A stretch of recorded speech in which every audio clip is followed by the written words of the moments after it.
कुंभ मेला कहाँ कहाँ लगता है? इसका ट्रिक है पहुना। पहुना का मतलब होता है अतिथि। गांव में घर पे आने वाले अतिथि को पहुना बोलते हैं, तो उसी से इसका कुंभ मेला या महाकुंभ का ट्रिक बना है। इसका ट्रिक है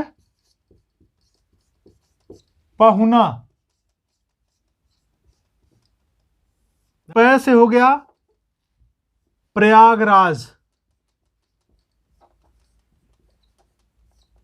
प्रयागराज कहां पर स्थित है? ये स्थित है उत्तर प्रदेश में। उत्तर प्रदेश में। इसका पुराना नाम भी लिख लीजिएगा, इलाहाबाद।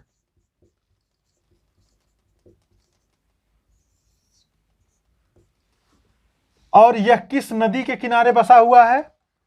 गंगा, यमुना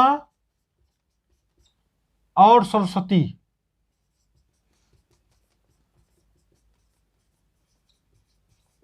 के संगम पर। ठीक है, ध्यान दीजिएगा।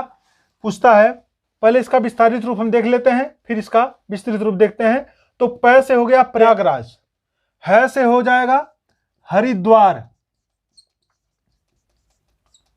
ठीक है, इसके बाद आ जाएगा ऊ का मात्रा जो है, इसका मतलब हो गया उज्जैन। और ना का हो गया नासिक।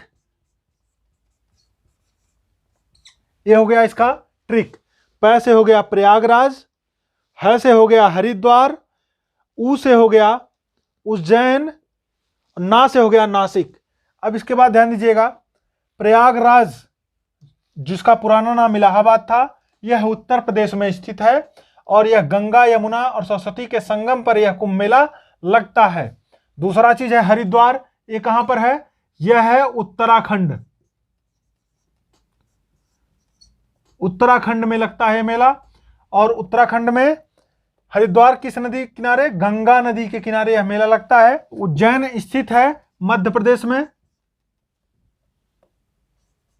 मध्य प्रदेश में उज्जैन में किस नदी के किनारे कुंभ मेला लगता है? तो शिप्रा नदी। शिप्रा नदी या कहीं कहीं क्षिप्रा नदी भी दिया जाता है, तो कंफ्यूज मत होइएगा, दोनों का मतलब एक ही है। तो उज्जैन में कुंभ मेला कहां लगता है? शिप्रा नदी या क्षिप्रा नदी के किनारे लगता है। और नासिक, नासिक पहले है कहां? नासिक है महाराष्ट्र में। और ये यहां पर किस नदी के किनारे कुंभ मेला लगता है? गोदावरी नदी के किनारे लगता है। तो ध्यान दीजिएगा, अगर एग्जाम में ऐसा पूछा जाता है तो ध्यान दीजिएगा। तो हो गया इसका विस्तृत रूप हो गया। और ये हो गया यहां पे किस प्रदेश में या किस राज्य में स्थित है। ठीक है, किस जगह पे मेला लगता है, इसका विस्तारित रूप हो गया।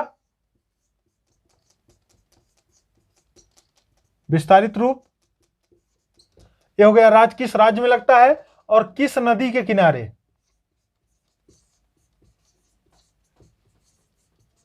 किनारे यह मेला लगता है। तो ध्यान दीजिएगा, अगर कभी ऐसा पूछा जाता है कि कुंभ मेला कहां लगता है या महाकुंभ कहां लगता है, तो ध्यान दीजिएगा, अगर महाकुंभ पूछे या कुंभ पूछे तो दोनों का मतलब एक ही है। कुंभ मेला प्रत्येक 12 वर्ष पे लगता है और अर्ध कुंभ प्रत्येक 6 वर्ष पे लगता है। तो ध्यान दीजिएगा, कहां कहां लगता है आपको हमने बताया 4 जगह अमृत की बूंदें गिरी थी, जिसमें से कौन सी 4 जगह हैं? प्रयागराज, हरिद्वार, उज्जैन और नासिक।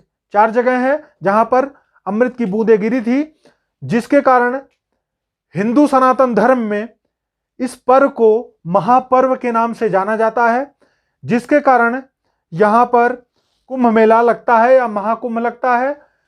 तो कुंभ मेला प्रत्येक 12 वर्ष पे लगता है और अर्ध कुंभ 6 वर्ष पे लगता है। ये ध्यान दीजिएगा। और किस नदी के किनारे लगता है हमने आपको बता दिया। एक चीज और ध्यान दीजिएगा, कभी कभी इसका एक और ट्रिक है, दूसरा ट्रिक है प्रहरी नाऊ। प्रहरी नाऊ, ध्यान दीजिएगा, प्रहरी नाऊ का मतलब भी वही है। प्र से हो गया प्रयागराज, ठीक है, हरि से हो गया हरिद्वार, ना से हो गया नासिक, उ से हो गया उज्जैन। तो दोनों का मतलब दोनों ट्रिक एक ही हैं, समझ लीजिए। चाहे यह आसान पड़े तो इसको याद रखिए, यह आसान पड़े तो इससे याद रखिए। दोनों का मतलब सेम है, सेम वही चीज है। कहां पर स्थित है, कैसे स्थित है, किस नदी किनारे स्थित है, सेम प्रोसेस है। लेकिन इसका ट्रिक दूसरा भी यह है, प्रहरी नाउ, प्रे से हो गया प्रयागराज, हरि से हो गया हरिद्वार, ना से हो गया नासिक, उ से हो गया उज्जैन।